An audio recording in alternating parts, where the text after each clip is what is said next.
السلام علیکم ورحمۃ اللہ وبرکاتہ۔ جیو پاک زندگی اس پروگرام کے ساتھ آپ کی ہوسٹ فائزہ خان آپ کی خدمت میں حاضر ہیں۔ یہ اللہ رب العزت کی توفیق ہے کہ وہ ہمیں یہ مواقع دیتا ہے کہ ہم پاک زندگی گزارنے کے بارے میں فکر مند ہوں اور پاک زندگی گزارنے کے طریقوں کو سیکھنے کی کوشش کریں۔ جیسا کہ آپ جانتے ہیں، اس پروگرام میں ہمارے ساتھ خصوصی مہمان کے طور پر شریک ہیں استاذہ نگہت ہاشمی۔ جزاک اللہ استاذہ، ایک دفعہ پھر ہماری رہنمائی کے لیے آنے کا، ہمارے لیے وقت نکالنے کا۔ اللہ تعالیٰ ہی آپ کو اس کی بہترین جزا دے سکتا ہے۔ اللہ تعالیٰ قبول کرے ہم سب سے، آمین۔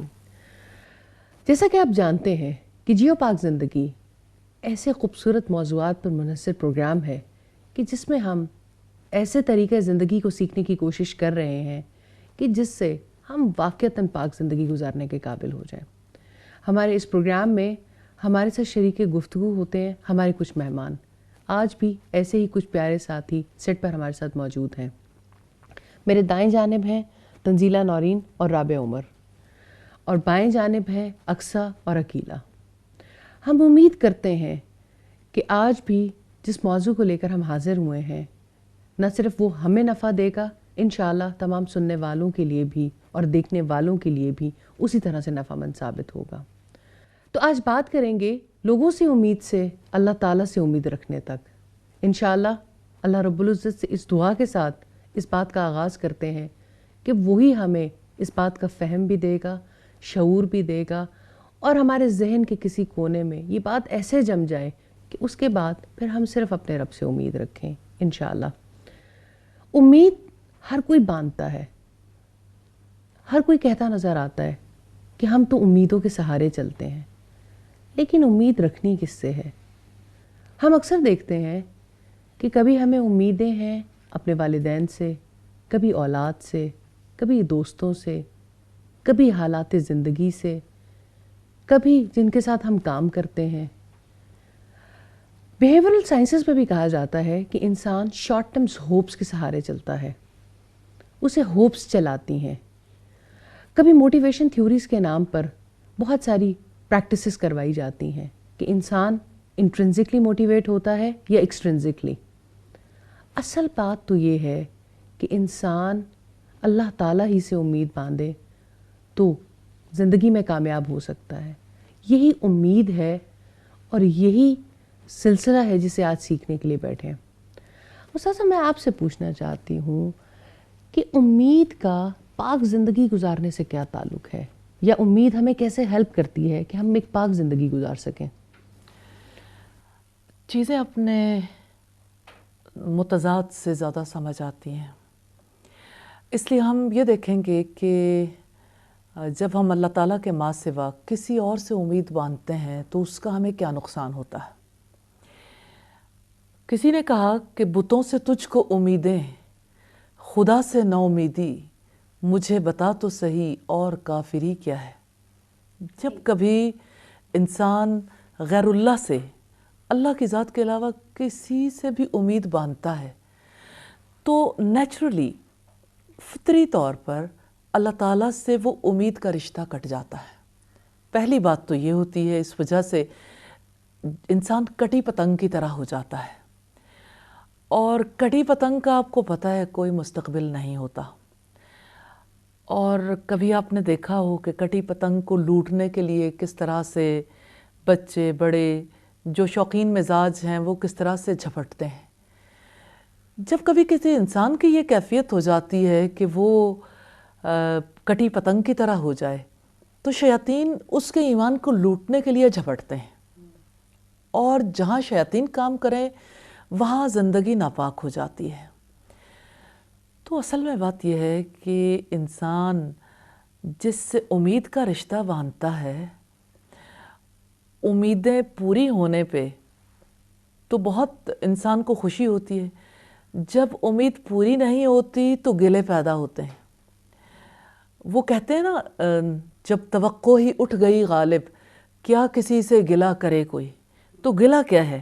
گلہ ناپاکی کی ایک قسم ہے. گلے کس کو اچھے لگتے ہیں؟ آپ کسی سے گلہ کریں تو آپ کو اچھا لگتا ہے شاید, لیکن کوئی آپ سے گلے کرتا رہے تو آپ کو اس شخصیت سے اریٹیشن ہونی شروع ہو جاتی ہے, اور اس رویے کو آپ کبھی اچھا نہیں فیل کرتے.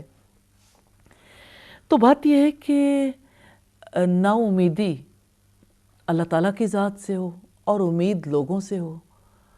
تو کس طرح سے شیخ عبد القادر جیلانی نے کہا تھا کہ جس سے تو محبت کرے وہ تیرا معبود, جس کی تو تعظیم کرے وہ تیرا معبود, اور جس سے تو امید باندھے وہ تیرا معبود. تو سوچیں اللہ کی ذات کے ماں سوا کسی کے پاس کیا اختیار ہے, کیا قدرت ہے, اس کے پاس ہے کیا جس کی وجہ سے امید باندھی جائے. ہاں ہماری محبت ہے یا ہمارے مسکنسیپشنز ہیں, غلط فہمی ہے کہ ہم اپنے جیسے انسانوں سے پھر وہ توقعات باندھ لیتے ہیں. تو جب ہم توقع باندھ رہے ہوتے ہیں, امید رکھتے ہیں, تو دراصل ہم اس کو کچھ قوتوں کا, کچھ نفع پہنچانے کا یا نقصان سے بچانے کا مالک سمجھتے ہیں, یا وقتی طور پر ٹیمپریریلی ہم یہ سمجھتے ہیں کہ یہ اس کے اندر صلاحیت موجود ہے. تو اب دیکھیں کہ انسان کی ایک طرف تھاٹ خراب ہوتی ہے, اس کا عقیدہ, اس کا یقین متزلزل ہوتا ہے. دوسری طرف اگر آپ دیکھیں تو اس کا دل فساد کا شکار ہو جاتا ہے, کیونکہ انسان سے امیدیں باندھنے کی وجہ سے پھر انسان جب ان امیدوں پر پورے نہیں اترتے تو گلے شکوے بھی, بدگمانیاں بھی, بغض بھی, حسد بھی. بات کہاں تک جاتی ہے؟ ایک ناپاک طرز زندگی کا آغاز ایک سوچ سے ہوتا ہے, اور پھر شیاطین اپنے وسوسوں کے قدم جب دل کے اندر رکھ دیتے ہیں تو پھر انسان اپنے رب کی رحمت سے تو کٹ چکا ہوتا ہے. اس وجہ سے شیاطین اسے پھر جیسے چاہیں اس سے کھیلتے رہتے ہیں. تو جو شیاطین کے قابو میں آ گیا, جس کا دل آپ یوں سمجھیں اس سے کہ جیسے گاڑی کے سٹیئرنگ پہ ڈرائیور بیٹھا ہے, اب وہ اس کو رائٹ لیفٹ جدھر لے جانا چاہے لے جا سکتا ہے. کبھی ایسا ہوتا نا کہ کسی نے گاڑی چھینی اور سٹیئرنگ پہ بیٹھ گیا. اب پوری فیملی, جیسے آپ کو یاد ہوگا ہماری ایک مسز عبداللطیف کی جو فیملی ہے, جب ان کی گاڑی میں ڈاکو آ کے بیٹھے تو گھر والے تو سارے بیٹھے تھے, گن پوائنٹ پہ کس طرح سے وہ سب لوگوں کو لے کے ایک خوفناک مقام تک چلے گئے. تو کوئی کچھ نہیں کر سکا تھا. سٹیئرنگ جس کے ہاتھ میں ہوتا ہے وہی ڈیسائیڈ کرتا ہے. اصل میں وہ ڈرائیو کر رہا ہوتا ہے, ڈرائیو تو وہی کرتا ہے. تو آپ کے دل کا سٹیئرنگ, آپ کی تھاٹ کا سٹیئرنگ, آپ کے یقین کا, ہر ایک چیز کا سٹیئرنگ اگر ابلیس کے ہاتھ میں تو وہ آپ کو کہاں لے جائے گا؟ اچھا یہ پتہ کیسے چلتا ہے کہ آپ اس وقت اللہ سے امید باندھ رہے ہیں یا لوگوں سے امید باندھ رہے ہیں؟ کیونکہ انسان بظاہر سم ٹائم یہ کہتا ہے کہ امید تو میں اللہ تعالیٰ سے ہی ہے اور لوگوں کے ساتھ معاملات بھی اچھے کرنے ہیں. تو مطلب پھر یہ فائن لائن ڈرا کدھر ہوتی ہے؟ لوگوں سے امید مانگنے کی کچھ مثالیں ہم اگر دیکھیں تو. میرا خیال ہے کہ اس میں جاننے کی ضرورت نہیں ہے, ہر بندے کو صاف صاف دکھتا ہے. جب کوئی اپنی اولاد سے امید باندھتا ہے تو وہ اپنے آپ کو دھوکہ دیتا ہے کہ میں نے اپنے رب سے امید باندھ رکھی ہے, جبکہ اس معاملے میں اصلاً اس نے اولاد سے امید باندھی ہے. تبھی جب وہ اولاد اس طرح سے فرما بردار نہیں نکلتی تو پھر انسان دیکھیں کہ کا ماں رو باپ رو کی کے چیزیں حال. نکلتی ہیں. استاذہ کیا ایسا بھی ہوتا ہے کہ جب کوئی انسان لوگوں سے امید باندھتا ہے تو فیصلے تو اللہ تعالیٰ کے ہاتھ میں ہیں, تو اللہ تعالیٰ اپنے فیصلے اسی طرح سے کر لیتے ہیں یعنی جو اس کی امید ہوتی ہے, پھر اس کا یقین پختہ ہوتا چلا جاتا ہے اور پھر وہ بڑھتا چلا جاتا ہے اس میں. یعنی رابعہ کے کہنے کا مقصد یہ ہے کہ جب آپ لوگوں سے امید باندھتے ہیں تو اللہ تعالیٰ بھی آپ کو لوگوں کے حوالے کر دیتا ہے کیا؟ نیچرلی جس سے امید باندھی اللہ تعالیٰ پھر یعنی ایسے شخص کے معاملے کو ڈراپ کر دیتے ہیں نا, اسی کے حوالے کر دیتے ہیں. تو جب اسی کے حوالے کرتے ہیں تو لوگ کب امیدوں پہ پورا اترتے ہیں. قرآن حکیم میں کتنی سچی بات آئی ہے, تمہارے بیویوں اور تمہاری اولادوں میں سے تمہارے دشمن ہیں. نو ون نوز کہ اتنے قریبی رشتوں میں سے بھی کون محبتوں سے نفرتوں کی طرف ڈائیورٹ ہو جائے, نہیں پتہ چلتا. اور انسان جن پر سب سے زیادہ امید باندھتا ہے وہی لوگ انسان کے لیے سب سے زیادہ نقصان دہ ثابت ہوتے ہیں. کسی نے کہا نا وہ جن پہ تکیہ تھا وہی پتے ہوا دینے لگے. تو زمانے میں یہ بری ہوائیں اور گرم ہوائیں تو سارے فیس کرتے رہتے ہیں، لیکن پھر بھی سمجھ نہیں آتی کہ ہم غلطی کہاں سے کرتے ہیں. تو ہم اپنی امید کا رشتہ جو ہے وہ اللہ کے ماں سوا دوسروں سے باندھتے ہیں اور اس طرح سے غلطی کرتے ہیں.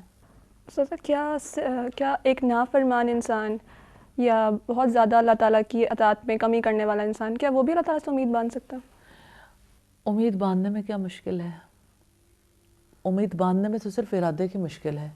سر دنیا میں تو ہم یہ دیکھتے ہیں کہ کسی انسان سے ہمارے تعلقات اچھے ہوں تو عام طور پہ ہم اسی سے کچھ نہ کچھ فائدے کی امید رکھتے ہیں. تو اللہ تعالیٰ سے جب انسان یہ سوچتا ہے کہ میں کیا اللہ تعالیٰ کے لیے میں کیا کر رہا ہوں یا میرے کیسے تعلقات ہیں، تو پھر امید کا رشتہ کچھ ٹوٹ سا جاتا ہے. تو اس انسان جب اپنے تعلقات کی وجہ سے کسی سے امید باندھتا ہے، ایسا نہیں ہے کہ صرف تعلقات کی وجہ سے انسان امید باندھ لیتا ہے. انسان جب کسی کے اندر وہ صلاحیت دیکھتا ہے یا وہ یہ سوچتا ہے یا وہ یہ سمجھ لیتا ہے کہ اس کے اندر مجھے اس اعتبار سے نفع پہنچانے کی صلاحیت ہے، پھر انسان امید باندھتا ہے. مثال کے طور پر ایسا کیوں ہوتا ہے کہ ہم جو امید بڑوں سے باندھتے ہیں وہ چھوٹوں سے نہیں باندھتے؟ کیونکہ ہمیں پتہ ہے کہ وہ ہمیں فلاں معاملے میں ہیلپ نہیں کر سکتے. تو ہم بھی اسی سے امید باندھتے ہیں نارملی زندگی میں، جس سے ہمیں امید ہوتی ہے کہ یہ ہماری امیدوں پہ پورا اتر سکے گا، جو ہم سے اسٹرانگ لگتا ہے اس معاملے میں. نارملی فرینڈشپ کی فلسفی بھی تو ہوتی ہے، انسان دوستی وہاں کرنا چاہتا ہے جس چیز میں اپنے میں کمی محسوس کرتا ہے اور دوسرے کو اس میں اپنے سے بہتر پاتا ہے. ظاہر ہے اصل میں پیچھے اگر آپ دیکھیں تو نفع پہنچانے اور نقصان سے بچانے کا اختیار انسان جس میں دیکھتا ہے اسی سے انسان امید باندھتا ہے. تو امید کا رشتہ دراصل کسی کے ساتھ محض تعلق کا رشتہ نہیں ہے. امید کا رشتہ دراصل کسی کی ذات پر یقین کا رشتہ ہے. تو استاذہ پھر یہ کیوں ہوتا ہے کہ جب ہم اپنی زندگی کے عام معاملات میں دیکھیں، ابھی ہم یہاں بیٹھے ہیں اور ہم یہ امید رکھتے ہیں کہ ہم جن کو ہمارے ملازم ہمارے ساتھ کام کرتے ہیں، بہت سارے لوگ ہوتے ہیں جس میں ہم کہتے ہیں کہ آپ گھر کی حفاظت بھی کریں گے، معاملات بھی ٹھیک کریں گے، جس طرح سے سب چیزیں پلان کی اس طرح سے بھی کریں گے، لیکن جب اس سے برعکس ہوتا ہے تو پھر ہمیں ان پہ غصہ بھی آتا ہے. تو یعنی ہم اس معاملے میں بھی ان سے امید باندھ لیتے ہیں اور اللہ سے امید نہیں باندھتے. آپ کی بات درست ہے. آپ کی زندگی کا کوئی بھی معاملہ ہو، آپ کے روٹین کے معاملات ہیں، جس وقت آپ کسی معاملے میں کسی پہ اس طرح سے ٹرسٹ کرتے ہیں کہ بیچ میں اللہ کے حوالے کرنے والا کوئی معاملہ نہیں ہوتا، تو آپ نقصان اٹھاتے ہیں. میم جیسے کسی کی ایبیلٹیز اور کسی کی صلاحیت ایسی ہوتی ہے، ہمیں لگتا ہے کہ فلاں فرد یہ کام کر سکتا ہے اور ہم اس کے حوالے کر دیتے ہیں اس کی صلاحیتوں کو دیکھتے ہوئے کہ یہ بہت اچھا کر لے گا، تو یہ بھی اس پہ امید باندھنا ہے. یہ سوال بہت امپورٹنٹ ہے، لیکن ہم ایک چھوٹے سے وقفے کے بعد اس کا جواب آپ سے لیں گے. بات بہت دلچسپ ہے اور ہماری زندگی سے بہت ہی قریب تر. انشاءاللہ ایک مختصر سی بریک کے بعد دوبارہ حاضر ہوتے ہیں.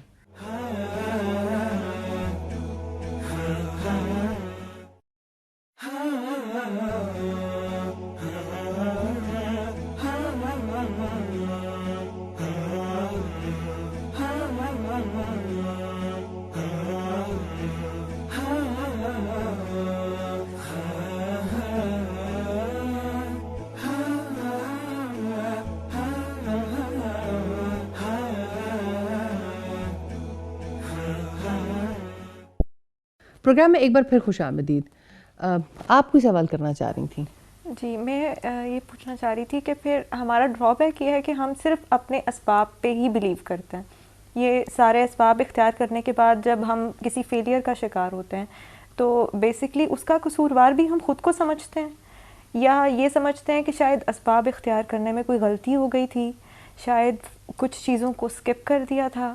لیکن کبھی بھی نظر جو ہے وہ اس چیز پہ نہیں جاتی کہ ٹھیک ہے اگر آپ نے اپنے اسباب اختیار کر لیے تھے تو پیچھے ایک ذات تھی جو ان سب کو ایک دم سے فیل کر سکتی ہے.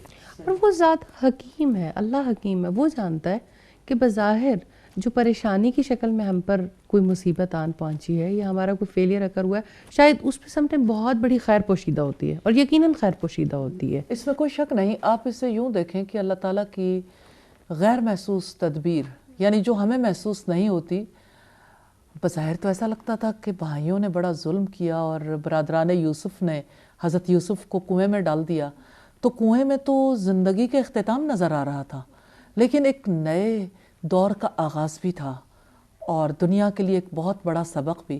تو کنویں سے گزار کے کس طرح سے کنعان کے باشندے کو مصر کے اقتدار تک پہنچا دیا، الحمدللہ۔ تو مسبب الاسباب کی ایک ایسی تدبیر تھی، اگر ہم کنویں میں جتنے دن یا جتنا ٹائم حضرت یوسف علیہ السلام نے گزارا اس وقت کو دیکھیں، اگر وہ رب پر اعتماد نہ کرتے، اگر وہ رب پر یقین نہ رکھتے ہوتے تو ان کی کیا کیفیت ہوتی، اور رب پر اعتماد کرنے کی وجہ سے وہ کنویں سے نکالے بھی گئے، وہ بکے، وہ عزیز مصر کے گھر بھی پہنچے، جیل خانے میں بھی گئے اور اقتدار تک بھی پہنچے۔ تو اس میں جتنی بھی کڑیاں ہیں، اگر ہم دیکھیں تو کنواں بھی ایک ان کے لیے بہت بڑی مصیبت تھی، پھر جیل خانہ بہت بڑی مصیبت، ایک شریف انسان کے لیے اور ایک عظیم انسان کے لیے یہ کتنی بڑی تکلیف تھی کہ وہ جیل خانے میں گئے، لیکن ان کی زبان سے نکلنے والے الفاظ ہمیں بتاتے ہیں کہ وہ کتنے بڑے ایمان کے درجے پر تھے۔ یوسف علیہ السلام کی شخصیت کتنی قداور نظر آتی ہے ہمیں، کہ وہ کہتے ہیں کہ جیل خانہ میرے لیے زیادہ بہتر ہے، یعنی ماحول میں جب اتنی خرابی پیدا ہو گئی اور وہ اپنے آپ کو پاک رکھنے کی پوزیشن میں نہ رہے تو انہوں نے کہا کہ جیل خانہ میرے لیے زیادہ بہتر ہے۔ اسی طرح سے ہم زندگی میں دیکھتے ہیں، کیونکہ انہوں نے مسبب الاسباب کو پیچھے دیکھ لیا تھا کہ جی، اور اگر تقدیر تو اللہ کی تقدیر سیم چیز اگر آپ دیکھیں غار ثور میں کہ رسول اللہ صلی اللہ علیہ وسلم نے جو 3 دن وہاں پہ گزارے تھے، بظاہر تو ایسا لگتا تھا کہ جیسے حضرت ابو بکر صدیق نے یہ کہا تھا کہ اگر انہوں نے نیچے دیکھ لیا تو وہ ہمیں دیکھ لیں گے، تو رسول اللہ نے کہا تھا کہ اے ابو بکر تمہارا ان 2 کے بارے میں کیا خیال ہے جن کے ساتھ تیسرا اللہ ہے؟ تو سبحان اللہ، تو لا تحزن ان اللہ معنا، کہ آپ غم نہ کرو، اللہ ہمارے ساتھ، یہ ہے خدا اعتمادی۔ اس سے ایک اور بات مجھے بڑی اچھی لگتی ہے، آیا یہ کسی کا کال ہے یا کیا اس کے بارے میں تو میں نہیں جانتی، کہ جب تم پر کوئی مصیبت پہنچے اور وہ تمہیں اللہ کے قریب کر دے تو وہ مصیبت تو اصل میں ایک نعمت ہے، ایک چھپی ہوئی نعمت ہے، اور کوئی ایسی مصیبت پہنچے جو تمہیں اللہ سے دور کر دے، یعنی ناشکری کی شکل میں دور کر دے یا آپ اس کے لیے راستے سے اختیار کریں، تو اصل تو پھر مصیبت ہے نا۔ ورنہ تو اگر آپ پہ کوئی غم آیا ہے اور وہ غم آپ کو اپنے رب کے قریب کر دے تو یہ کتنی بڑی اس کی عطا ہے کہ وہ بے شک غم دے کے ہی چلیں، اپنے ساتھ جوڑ تو لے۔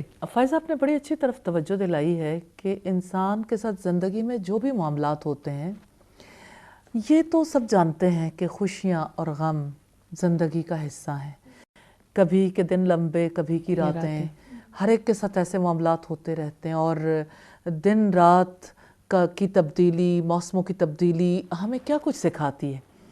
تو ہم یہ درست ہے کہ یہ حالات بدلتے رہتے ہیں، لیکن بدلتے حالات ہمیں یہ بتاتے ہیں کہ وقت ایک سا نہیں رہتا، اور زندگی میں اگر آج رات ہے، تاریکی ہے، تو صبح کی روشنی ضرور ہوگی۔ تو اس وجہ سے مجھے رسول اللہ کی بات بہت پیاری لگتی ہے کہ آپ صلی اللہ علیہ وسلم نے فرمایا مومن کا حال بھی کتنا عجیب ہے، جب اس پر مصیبت آتی ہے وہ صبر کرتا ہے اور اجر پاتا ہے، اور جب اسے کوئی نعمت ملتی ہے تو وہ شکر ادا کرتا ہے اور اجر پاتا ہے۔ یعنی وہی لائف ہے، لائف تو وہی ہے، انڈرسٹینڈنگ ہے نا لائف کی۔ اللہ تعالیٰ کی حکمت پہچانتے بہت دیر کر دیتے ہیں، اور وہ ہم جلدی پہچان نہیں سکتے جب تک اس چیز سے گو تھرو نہ ہو جائے۔ جی، لیکن اس کے لیے، لیکن جب آپ کا بلیف اسٹرانگ ہو جائے اور جب آپ کو یہ بات سمجھ آ جائے کہ میں اس رب کی رضا میں راضی ہوں، تو میرا خیال میں ایک رویہ ہے، اچھا فائزہ، یہ جو آپ نے کہا نا کہ جب کسی کو یہ سمجھ آ جائے، مجھے لگتا ہے ہم ہمیشہ پیسو وائس میں بات کرتے ہیں کہ جب ایسا ہو جائے پھر ایسا ہو جائے پھر ایسا ہو جائے، نہیں، کرنے والے کام کرنے ہوتے ہیں۔ یہ آپ کی گول سیٹنگ ہونی چاہیے اور آپ کی پلاننگ میں شامل ہونا چاہیے کہ آپ کس طرح سے اس کو پاسبل بناؤ گے۔ زندگی میں سب سے بڑی بات یہی ہے کہ آپ اس کو پاسبل بناؤ کہ آپ کو یہ سمجھ آ جائے اللہ تعالیٰ کی حکمت، اللہ کی رضا میں جینا سیکھنا سب سے بڑی ضرورت نہیں ہے۔ تبھی تو جیو پاک زندگی کے لیے کوشش کرنے بیٹھے ہیں۔ بالکل، الحمدللہ۔ اور یہ کہ جیسے ڈیفرنٹ لائف سٹائلز ہیں نا، تو یہ لائف سٹائل مینجمنٹ ہے بیسیکلی۔ پاک زندگی کی کا لائف سٹائل جو ہے، اس کو سیکھنے کی کتنی ضرورت ہے۔ آپ کسی بھی لائف سٹائل کو اپنانا چاہتے ہو تو آپ کے پاس اس کا علم ہونا چاہیے۔ تو یہ سیکھنے والی چیزیں ہیں اور اس کو سیکھنے کی ضرورت ہے، علم کے بغیر نہیں آتا. اللہ پر اعتماد بھی نہیں کر سکتا ہے. سر جتنا ہم اس مرحلے میں آگے جاتے جا رہے ہیں اتنا زیادہ احساس ہوتا ہے کہ لوگ اتنی تکلیف میں مبتلا ہیں، اتنے ڈپریشن میں ہیں، اتنا سب کچھ ہے. کتنا آسان راستہ ہے اللہ کا راستہ اور اس کا سکھایا ہوا لائف سٹائل مینجمنٹ، اس کی بتائے ہوئے طریقے سے اپنی لائف کو مینیج کر لیں تو کتنا آسان ہے. علم کا راستہ ہی تو جنت کا راستہ ہے. جو علم کے راستے پہ چلتا ہے اس کے لیے جنت کا راستہ آسان کر دیا جاتا ہے. اصل میں یہ جو پاک زندگی ہے نا، یہ دراصل جنتیوں کی زندگی ہے. تو ہم دنیا میں رہتے ہوئے اہل جنت کا سا لائف سٹائل سیکھنا چاہتے ہیں تاکہ ہم جنت میں بسائے جانے کے قابل ہو جائیں. باقی یہ کہ ہر راستے میں مشکلات بھی ہوتی ہیں، آسانیاں بھی ہوتی ہیں. جہاں مشکل آتی ہے تو ہمیں آسانی کی امید ہوتی ہے، جہاں آسانیاں ہوتی ہیں تو وہاں سم ٹائمز خوف لاحق رہتا ہے کہ اب کوئی مشکل نہ آ جائے. تو ہر میدان میں مومن کے لیے کتنا بڑا سہارا ہے اللہ تعالیٰ کی ذات، کہ وہ اللہ تعالیٰ پر اعتماد کرتا ہے کہ میرے ساتھ وہ ہے، وہ میری مدد کرے گا، وہ میرے ساتھ ہمیشہ حسن معاملہ کرے گا. میڈم میں ایک بات کرنا چاہتی ہوں، جیسے کسی کو فیلیئرس بار بار فیس کرنا پڑ رہے ہیں. جیسے آج کل کی اگر سچویشن دیکھیں تو لوگ جیسے اسٹوڈنٹس ہیں وہ اپنی اسٹڈیز کو لے کے بہت زیادہ، جیسے ہمارا ایک ایم ہوتا ہے کہ ہم نے آفٹر FSC ہم نے ڈاکٹر بننا ہے، یا ایک بندہ بزنس کر رہے ہیں وہ اس میں فیل ہو رہا ہے، یا کسی کی شادی ہوئی ہے وہ شادی ٹھیک نہیں جا رہی، اس میں فیلئر آ رہا ہے. تو اس میں ہمیں کیا رویہ اختیار کرنا ہے اور ہم اپنے توکل کو کس طرح سے ریفریش کر سکتے ہیں، اسے تھوڑا سا ایکسپلین کرتے ہیں. بات یہ بیٹا کہ انسان ناکامیوں اور کامیابیوں کے سلسلے کو جب اپنے رب سے جوڑ لیتا ہے نا، کہ ناکامی بھی آئے گی اس میں میری اپنی خطاؤں کا دخل بھی ہو سکتا ہے، لیکن فیصلہ تو اللہ کا ہے نا. تو رب کے فیصلوں پر اعتماد بہت زیادہ ضروری. دیکھو بیٹا، زندگی میں انسان نے جو کچھ بھی کرنا ہو کسی اعتماد کے سہارے ہی انسان چلتا ہے نا. تو یا تو خود پر اعتماد کر لو یا اپنے رب پر، خدا پر اعتماد کر لو. تو اس میں ناکامیوں میں جو چیز انسان کے لیے سہارا بنتی ہے نا، وہ اللہ تعالیٰ کی ذات پر اعتماد ہے. دیکھیں ہمارا کلمہ جس سے ہم مسلمان ہوتے ہیں، لا الہ الا اللہ، اگر لا الہ پر غور کریں تو اس کا کیا مطلب ہے؟ کوئی الہ نہیں، کسی کے پاس طاقت نہیں، کسی کا اختیار نہیں، کسی کا کوئی فیصلہ نہیں، الا اللہ، سوائے اللہ کے. تو یہ اسلامک لائف سٹائل ہے. پاک زندگی کے لیے بیج، تو بیج جب پھوٹتا ہے کمپل نکلتی ہے، پھر وہ کمپل بڑی ہو جاتی ہے، پھر وہ جڑ جو زمین کے اندر جاتی ہے، پھر یہ پودا بڑھتا ہے. اس پودے کو پانی بھی ملتا ہے، روشنی بھی، ہوا بھی، منرلز بھی. پودا بڑا ہوتا ہے، شاخیں اور پتے بڑھ جاتے ہیں، پھر اسی پہ پھول لگتے ہیں، پھل لگتے ہیں. اور یہ کلمہ طیبہ کی مثال ہے قرآن حکیم میں، اصلها ثابت وفرعها فی السماء، کہ اس کی جڑ زمین میں مضبوط ہے اور اس کی شاخیں آسمان تک پھیلی ہوئی ہیں. رسول اللہ صلی اللہ علیہ وسلم نے ایک بار اپنے صحابہ کرام سے پوچھا تھا کہ آپ یہ بتاؤ کہ وہ کون سا درخت ہے جس کی مثال دی گئی قرآن حکیم میں، کہ وہ یعنی مسلمان کی مثال دی گئی. تو سارے صحابہ کرام، کوئی کہنے لگا کہ ادرائن کا درخت ہے، کسی نے کہا کسی چیز کا، اور سیدنا عبداللہ ابن عمر کے دل میں آیا کہ میں کہہ دوں کہ یہ کھجور کا درخت ہے. لیکن انہوں نے اس موقع پر بڑے صحابہ کرام کو دیکھ کر یہ سوچا کہ میں ابھی نہ بتاؤں. حضرت عمر اس بات پر ہمیشہ تکلیف فیل کرتے تھے کہ اور کہتے تھے کہ کاش یعنی میرا بیٹا اس چیز کو بتا دیتا. بس ایسا یہ تو بات ہو گئی بہت ساری ان لوگوں کے بارے میں جو خود اعتمادی کرتے ہیں. ہم نے زیادہ بات کہ فیلئر اگر ہوتا ہے تو پھر یہ سمجھ نہیں آتا. اب خود اعتمادی بھی ہے اور زندگی میں کامیابیاں بھی ہیں، ان کو رب کیسے یاد آئے گا؟ بات یہ ہے کہ رب رحمان ہے، وہ بڑا کرم کرنے والا ہے، اور اس کی رحمت کی صورت پھر کوئی نہ کوئی مصیبت ہوتی ہے، کوئی نہ کوئی تکلیف، کوئی بیماری، کوئی نقصان، کہیں سے کسی کے ساتھ کوئی ایسا معاملہ کہ اسے اپنی کامیابی میں ناکامی کا مزہ ملتا ہے. پھر اسے خیال آتا ہے کوئی ہے، کوئی اور ہے جو نظام ہستی چلا رہا ہے، وہ میں نہیں ہوں، وہ کوئی اور ہے. تو انسان کو رب چانس تو دیتا ہے، کہیں نہ کہیں سے اسے پتہ تو چلتا ہے کہ وہ میں نہیں ہوں، پیچھے کوئی اور ہے، قوت کسی اور کی، فیصلے کسی اور کے، قدرت کسی اور کی. تو پتہ تو چلتا ہے. اور اگر کسی کو پتہ نہیں چلتا تو ظاہر ہے کہ ایسا نہیں ہو سکتا کہ وہ رحمتوں والا رب کسی پر حجت تمام نہ کرے. استاذہ اب تک تو ہم نے بات کی ایک ایسے شخص کی جو خود اعتمادی کی زندگی گزارتا ہے اور زندگی میں کہیں ناکامی آنے پہ سوچتا ہے یا نہیں سوچتا کہ آیا مجھے خدا اعتمادی کی زندگی گزارنی تھی یا خود اعتمادی کی. اب ایک ایسا شخص جو خود اعتمادی کا شکار بھی ہے اور اسے خدا کی ضرورت ہی محسوس نہیں ہوتی کہیں زندگی میں، اور کامیابیاں بھی بے شمار ہیں. ایک ایسا شخص کہاں پر جا کر یہ چاہے گا کہ اس کو بھی اللہ کی پہچان ہو؟ شیخ سعدی سے کسی نے پوچھا کہ میں ایک ایسا شخص ہوں کہ جس نے زندگی کی ہر برائی کر رکھی ہے اور اس کے پاس زندگی کی ہر نعمت موجود ہے. تو شیخ سعدی نے بڑا خوبصورت جواب دیا. انہوں نے کہا کہ یہ بتاؤ کیا راتوں کو اٹھتے ہو اللہ رب العزت کے آگے گڑ گڑانا نصیب ہوتا ہے؟ کیا تہجد میں مزہ آتا ہے؟ کیا نماز میں رونا آتا ہے؟ اگر یہ سب کچھ نہیں آتا اور یہ ساری کیفیات نصیب نہیں ہوتی اور گناہوں کے بعد بھی اللہ رب العزت یاد نہیں آتا تو اصل میں یہ اللہ تعالیٰ کی رحمت سے دور ہونا ہے. دیکھیے میں آپ سے پوچھنا چاہتی ہوں کہ عام فرد جو کہ خود اعتمادی کا شکار ہے، زندگی کی کامیابیاں، مال و دولت، اولاد، بینک بیلنس، تعلقات، سوسائٹی میں سٹیٹس، ہر چیز موجود ہے، ایسے شخص کو رب کیسے یاد آئے؟ لیکن ہم یہ بات پوچھیں گے ایک چھوٹے سے وقفے کے بعد. بہت امپورٹنٹ سوال ہے، کہیں نہیں جائیے گا. انشاءاللہ ایک مختصر سے بریک کے بعد اس کا جواب استاذہ سے لیں گے.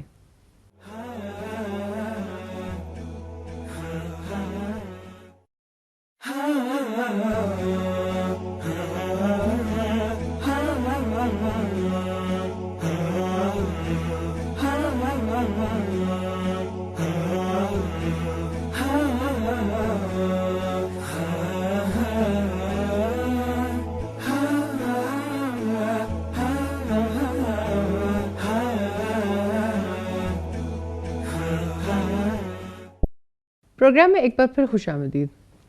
سر ہم بات کر رہے تھے اور لیکن ایک بات کہ ابھی آپ پہلے بھی ایک سوال پر کہہ رہی تھی کہ اپنا کھونٹا صحیح جگہ پہ باندھو، اور میں نے دیکھا ہے کہ جب بھی آپ لوگوں کی تربیت کرتی ہیں، لوگوں کو سکھاتی ہیں، تو آپ ایک بات پہ بہت زیادہ فوکس کرتی ہیں کہ اپنا کھونٹا صحیح جگہ پہ باندھو.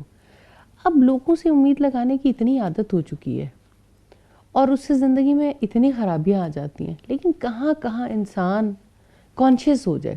جیسے کسی سسٹم میں کوئی وائرس آتا ہے نا، تو کچھ وائرس تو ایسے ہوتے ہیں جو زیادہ نقصان نہیں پہنچاتے، لیکن کچھ وائرس ایسے ہوتے ہیں کہ جو اگر آ جائے تو پھر وہ جاتے نہیں ہیں جب تک آپ کے سارے ڈیٹا کو کرپٹ نہ کر دیں. تو کون سی ایسی باتیں ہیں جن سے انسان اتنا ہی بچنے کی کوشش کرے کہ اگر وہ زندگی میں ایک دفعہ دار آئیں تو پھر پیچھا چھڑانا آسان نہیں ہوگا؟ اصل میں فائزہ یہ کوئی جزوی معاملہ نہیں کہ کوئی ایک کام انسان کر لے تو اس کی وجہ سے اس کی زندگی میں رب سے امید کا راستہ ہموار ہو جائے. یہ تو ایک کلی طریقہ زندگی ہے، لائف سٹائل مینجمنٹ ہے، فلسفی ہے. یہ تو پورا ایک لائف سٹائل ہے. میں یہ سمجھتی ہوں کہ اس میں لائف سٹائل میں آپ کی سوچ بھی آ جاتی ہے، آپ کے احساسات جذبات بھی آ جاتے ہیں، اور آپ کی زبان کے معاملات ہیں، آپ کی نظر، آپ کی سماعت، آپ کے اعضاء کے معاملات، ہر ایک چیز، آپ کے تعلقات، ایوری تھنگ. تو بیسیکلی اگر آپ دیکھیں تو سب سے پہلی تبدیلی تو انسان کی سوچ کے اندر آتی ہے. سوچ کی تبدیلی اس وقت تک ممکن نہیں ہے جب تک کہ انسان سوچ کی تبدیلی کی ضرورت محسوس نہ کرے. اب دیکھیں گھر کا وائرنگ سسٹم خراب ہو گیا، ٹھیک، فیوز اڑ گیا تو آپ نے چھوٹا سا ایک فیوز لگا لیا، کام چل گیا. لیکن اگر آپ کی پورا سسٹم ہی خراب ہو گیا تو کیا کریں گے؟ سم ٹائم ایک تار شارٹ سرکٹ کرتی ہے اور پوری لائٹ چلی جاتی ہے. جی، تو آپ کیا کرو گے؟ پھر آپ کا سرکٹ خراب ہو گیا، آپ نے اس سارے سرکٹ کو ہی درست کروانا ہے نا. تو بیسیکلی جس طریقے زندگی کے ساتھ ہم جی رہے ہیں، جو ہمارا لائف سٹائل ہے، یہ تو اللہ سے نا امیدی کا لائف سٹائل ہے. اس لیے لائف سٹائل کو چینج کرنا ہوگا. ہماری ملٹی نیشنلز کمپنی جب اپنی پالیسیز ڈرائیو کرتی ہیں یا ڈیزائن کرتی ہیں تو ایک چیز بہت امپورٹنٹ ہوتی ہے، انسان کو شارٹ ٹرم ہوپس دی جاتی ہیں. اس کو اتنے پہ رکھو، پھر تھوڑا سا اسٹیپ ہیڈ، پھر پروموشن، پھر تھوڑا سا موٹیویشن، پھر پروموشن. یعنی وہ اپنی 40 اور 50 سالہ زندگی میں کچھ چھوٹی خواہشات کے پیچھے اور انہی ٹارگٹس کو اچیو کرتے ہوئے اور انہی کے پیچھے بھاگتے ہوئے ساری زندگی ختم کر دیتا ہے. اللہ کی خوشنودی تو پھر اس میں یاد ہی نہیں آتی. آپ اگر آپ نے اچھی مثال دی ہے، جیسے آپ یہ دیکھیں کہ ہمارے ڈیزائنرز جو ہیں وہ فروری سے شروع ہو کے اور سمر پیک سیزن تک اور پھر سیزن آف ہونے تک کتنی بار کتنے البمز لے کے آتے ہیں اور کتنی دفعہ سیلز لگتی ہیں. تو یہ شارٹ ٹرم ہوپس جو ہیں اصل میں پوری زندگی پہ حاوی آ جاتی ہیں. تو بات تو آپ کی ٹھیک ہے، لیکن اصلاً اللہ تعالیٰ سے امید باندھنے کے لیے آپ نے شفٹ ہونا ہے. لوگوں سے امید ختم کر کے اللہ تعالیٰ سے امید باندھنی ہے. اب آپ کے سوچنے کا انداز بدلے گا تو سب سے پہلے یہ کہ آپ کا کھونٹا صحیح جگہ پہ لگے، کہ آپ اللہ تعالیٰ کی ذات کی معرفت تو حاصل کرو. اپنے رب کو تو جانو جس نے پیدا کیا، اس نے کیوں پیدا کیا، اس نے کس طرح سے ہماری زندگی کا نظام بنایا، اس نے ہماری نفسیات کو کیسا بنایا، کیا چیز ہمارے لیے ضروری ہے. اس کے لیے اس نے جیسے علم دیا اپنی ذات کا کہ میں ہی سب سے بڑھ کر قدرت رکھنے والا ہوں، میں سب کچھ سنتا ہوں، میں سب کچھ جانتا ہوں، میں ہر چیز کی خبر رکھتا ہوں، میں ہر ایک چیز کو دیکھتا ہوں، میں نفع و نقصان کا مالک ہوں. تو انسان کو پھر پتہ لگ جاتا ہے کہ میرا ہر کنیکشن اس کی ذات سے جا کے جڑے گا. اور جب سارے کنیکشنز اس کی ذات کے ساتھ جڑتے ہیں تو پھر ورکنگ شروع ہوتی ہے لائف میں. جہاں کا کنیکشن لوز ہوگا وہیں سے خرابی آ جائے گی.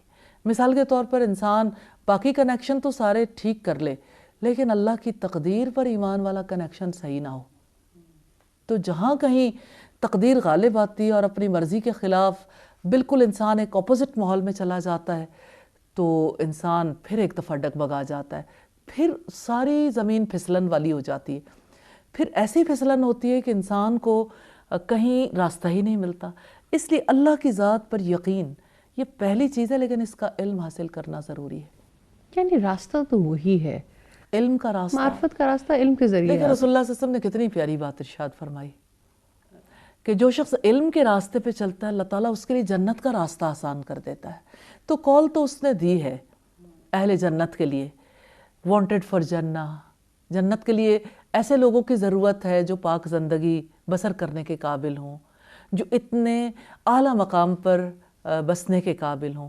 تو جن کی سوچ پاک ہو، جن کی نظر پاک ہو، جن کی سماعتیں پاک ہوں، جن کی زبان پاک ہو، جن کی دل کی کیفیات پاک ہوں، جن کے تعلقات پاک ہوں، جن کا کمانا خرچ کرنا پاک ہو، تو اتنی یہ پاک زندگی کے لیے کتنی زیادہ ضرورت ہے رب سے امید باندھنے کی. میم اس میں دعائیں کتنا زیادہ ہیلپ کرتی ہیں نا اللہ تعالیٰ سے امید باندھنے میں. جیسے استخارے کی دعا ہے، جب اللہ تعالیٰ سے استخارہ کر لیتا ہے تو پھر اللہ کے حوالے کر دیتا ہے کام. جی، تو اس پہ بہت زیادہ زندگی میں امید بنتی ہے. یعنی زندگی میں جہاں کہیں کسی بڑے ڈیسیژن کی ضرورت ہو تو انسان اپنا معاملہ اللہ تعالیٰ کے حوالے کر دے. اور اب جیسے پہلے بھی آپ نے بات کی تھی کہ انسان جو ہے وہ کس طرح سے ہر وقت اللہ تعالیٰ سے جڑا رہے. تو استخارے کے معاملے کو اگر آپ سامنے رکھیں تو آپ کو یہ سمجھ آئے گی کہ پھر خود کچھ بھی نہیں کرنا نا، پھر تو اپنا معاملہ ہینڈ اوور کر دیا نا. اب تو آپ اس طرح سے اپنے رب سے امید باندھو گے اور اس طرح اس پہ ٹرسٹ کرو گے جیسے مردہ نہلانے والے کے ہاتھ میں ہوتا ہے. تو مردے کے ہاتھ میں کیا ہوتا ہے؟ اس کو تو کسی اور نے ہلانا جلانا اور باقی معاملات کرنے ہیں نا. تو آپ اپنے معاملے کو بعض وقت کلی طور پر اس کے حوالے نہیں کرتے، اس وجہ سے بھی اس سے بھی نا امیدی لاحق ہونا شروع ہو جاتی ہے. تو یہ اللہ تعالیٰ سے امید باندھ کر ہمارے اعمال، آپ کے ہمارے معاملات، ان میں پاکیزگی کیسے آتی ہے؟ کس طرح سے پاک ہوتے ہیں؟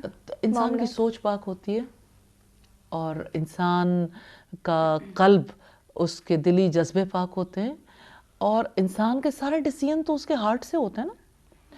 انسان کے دل کے اندر جو خیال آتا ہے وہی خیال اس کی خواہش اور اس کے ارادے تک پہنچتا ہے، اسی ارادے سے عمل وجود میں آتا ہے. تو اگر خیال کی ڈور رب کے ساتھ جڑی ہوئی ہے تو آپ کے پاس ایک سورس آف انرجی ہے نا، اس انرجی کی وجہ سے آپ کی زندگی میں تبدیلی آتی ہے اور اس کی وجہ سے آپ کی جو زندگی میں ناپاکی در آتی ہے نا وہ ناپاکی بھی ختم ہوتی ہے. ناپاکی بھی خیال کے توسط سے در آتی ہے. ہمیں ظاہری ناپاکی تو نظر آتی ہے لیکن وہ جو انٹرنل چینج ہے جو بعد میں ہمارے رویوں میں آتی ہے, وہ انٹرنل چینج جو ہے وہ دراصل خیال کے توسط سے آتی ہے. کسی کے اگر آپس کے تعلقات اچھے نہ ہوں گھر والوں سے, تو وہ اللہ تعالیٰ سے امید باندھ کر ان میں کیسے پاکیزگی آ سکتی ہے, یعنی وہ کیسے پاک ہو سکتا ہے؟ بات یہ ہے کہ جب انسان اللہ تعالیٰ سے امید باندھتا ہے تو کیا گھر والوں کے ساتھ تعلقات کے لیے اس نے علم نہیں دیا کہ ہمیں کس سے کیسا برتاؤ کرنا ہے, اور ہمیں اپنے بڑوں کے ساتھ اور ہمیں اپنے چھوٹے لوگوں کے ساتھ کیا برتاؤ کرنا ہے زندگی میں, اور نا حق کے معاملات میں, اور حق اور ناحق کی پہچان جب ایک انسان کے پاس ہو تو اس کے لیے بہرحال ڈیسیژن کرنے بہت آسان ہو جاتے ہیں. اور ابراہیم علیہ السلام نے اپنے والد سے نہیں کہا تھا, اگرچہ ان کے تعلقات درست تو نہیں ہو سکے تھے, لیکن انہوں نے اپنے آپ کو ناحق کی زمین پہ کھڑا نہیں کیا تھا. یا ابتی لا تعبد الشیطان, اے میرے ابا جان آپ شیطان کی بندگی نہ کرو. تو ابراہیم علیہ السلام کی زندگی سے بھی ہمیں نمونہ ملتا ہے. اور نبی صلی اللہ علیہ وسلم کی امید کا رشتہ دیکھیے, آپ صلی اللہ علیہ وسلم سے جب آپ کے چچا نے کہا تھا کہ یہ آپ کے اہل خاندان ہے جو آپ کے بارے میں یہ چاہتے ہیں کہ آپ ایک اللہ کی دعوت دینا چھوڑ دو, تو رسول اللہ نے کہا تھا کہ اللہ کی قسم اگر یہ میرے دائیں ہاتھ پہ سورج اور بائیں پہ چاند رکھ دیں تب بھی میں اس کام کو نہیں چھوڑوں گا حتیٰ کہ اللہ تعالیٰ اس امر کو, اس معاملے کو غالب کر دے. تو جو اصل چیز ہے نا, اللہ کی ذات, اللہ کی طرف سے جو عائد کردہ فرائض ہیں ان کو تو نہیں چھوڑنا, لیکن اس کا یہ مطلب نہیں ہے کہ جہاں پر ہے ماحول میں وہاں ہماری ذات کی وجہ سے روشنی کی بجائے اندھیرے رہیں. ہماری ذات کی وجہ سے ان کے ساتھ امید کا رشتہ, یعنی ہماری ذات کی امید تو اللہ تعالیٰ سے ہے نا, اس کی وجہ سے ہمارے اپنے اندر جو تبدیلی ہوتی ہے ماحول پہ اثر انداز ہوتی ہے. کیونکہ انسان ڈپریشن سے بچتا ہے, انسان اس امید کی وجہ سے یقین کے ساتھ اپنی زندگی کے فیصلے کرتا ہے, اور یہ یقین ہے جو اللہ کی ذات پر بے یقینی رکھنے والوں کو ہلا دیتا ہے اندر سے. اور باقی یہ ہے کہ آپ نے باطل پر تو کمپرومائز نہیں کرنا, لیکن حسن معاملہ تو ظاہر ہے مومن تو حسن معاملہ کرتا ہے اور اللہ سے اجر پانے کی امید رکھتا ہے, کیونکہ وہ ہر جگہ اپنی ذات کا دفاع نہیں کرتا, وہ اپنی ذات کی گواہی صفائی پیش نہیں کرتا, بلکہ وہ اپنے آپ کو اسلام کا ریپریزنٹیٹیو سمجھتے ہوئے اللہ تعالیٰ کے ساتھ تعلق کی وجہ سے دوسروں کے ساتھ حسن معاملہ کرتا ہے اللہ کے لیے. اصل میں جب وہ اصلاح کے پروسیجر میں ہوتا ہے تو وہ اپنی بات کو پیچھے نہیں کر رہا ہوتا, اللہ کی بات کو آگے کر رہا ہوتا ہے. بظاہر یہی تو معاملہ سب سے زیادہ مشکل ہے کہ انسان اللہ تعالیٰ کی ذات کو, اللہ کی بات کو آگے رکھے. اسی وجہ سے تو لوگ ڈپریشن میں جاتے ہیں, وہ جو ہم کیونکہ بظاہر ایسا لگتا ہے کہ شاید ہم اپنی بات سے پیچھے ہٹ گئے اور کسی انسان کی بات آگے کر رہے ہیں. وہ کسی انسان کی بات نہیں ہوتی ہے, اس معاملے میں وہ اللہ تعالیٰ کے احکامات اگر اس کے مطابق ہیں تو وہ اللہ کی بات آگے کرنے کا معاملہ. اور میں یہ بات بھی ضرور کہنا چاہوں گی کہ خود پرستی کے ساتھ, تکبر کے ساتھ اللہ تعالیٰ سے امید کا رشتہ قائم نہیں ہو سکتا. جب تک اللہ کی بڑائی دل میں نہیں اتر آتی, جب تک اس پر یقین نہیں ہوتا, اللہ تعالیٰ کی ذات کے ساتھ رشتہ نہیں جڑتا. انا پرست خدا پرست نہیں ہو سکتا, انا پرست خدا سے, اللہ تعالیٰ سے امید باندھنے والا نہیں ہو سکتا. تو خدا پرستی کا طریقہ زندگی ہے جس میں ہر پہلو کی پاکیزگی چاہیے, اور کھونٹا صحیح جگہ پہ لگا دیں تو الحمدللہ پھر باقی امید برقرار رہتی ہے. الحمدللہ. جزاک اللہ استاذہ, ہمیشہ کی طرح آپ نے آج بھی اتنے پیارے موضوع پہ بہت ہی پیارے انداز سے ہماری رہنمائی کی, اور میں یہ بات بھی جانتی ہوں کہ ان معاملات میں بہت ہی لوگ ہیں جو آپ سے استفادہ حاصل کرتے ہیں اور ماضی میں بھی کرتے رہے ہیں, اور اللہ تعالیٰ کی رحمت ہے, اس میں کمال اسی کی ذات کا ہے. بے شک. اور انسانوں کو تو وہ صرف موقع دیتا ہے, لیکن اللہ رب العزت نے آپ کو یہ ضرور اس چیز سے نوازا ہے کا شکر ادا کرنے کی ضرورت ہے. الحمدللہ کہ لوگوں کو آپ ان کی ذہنی الجھنوں سے نکالنے میں ان کے لیے معاون ضرور ثابت ہوتی ہیں. کچھ طبیب ہوتے ہیں نا جو بظاہر جسم کا علاج کرتے ہیں, کسی بیماری کا علاج کرتے ہیں, تو یہ بھی وہ بیماریاں ہیں جو ہماری روحوں کو لاحق ہیں, اور ان بیماریوں سے انسان کا ایمان بہت کمزور ہو جاتا ہے. تو اللہ ہی آپ کو اس کی بہترین جزا سے سکتا ہے. میں اپنے تمام ساتھیوں کی بھی شکر گزار ہوں آپ لوگوں کے یہاں آنے کی, وقت نکالنے کی, اور اتنے اچھی طریقے سے سوالات پوچھنے کے جس سے ذہنی الجھنیں اور زیادہ آسانی سے مٹ سکیں. بات تو درست ہے, انا پرست خدا پرست نہیں ہو سکتا, تو اللہ رب العزت سے یہ دعا ہے کہ ہم ایسے زندگی گزارنا چاہتے ہیں، ہم ایسے بننا چاہتے ہیں کہ آپ کو پسند آ جائیں، اور مجھے یقین ہے کہ ہمیں دیکھنے والے اور ہمیں سننے والے اور اس نشست سے استفادہ اٹھانے والے بھی یہی چاہتے ہیں. تو انشاءاللہ اللہ تعالیٰ ہمیں ضرور اپنا راستہ دکھائیں گے. اگلے پروگرام میں کسی اور موضوع کے ساتھ حاضر ہوں گے. جب تک کے لیے اجازت دیجیے. السلام علیکم ورحمۃ اللہ وبرکاتہ.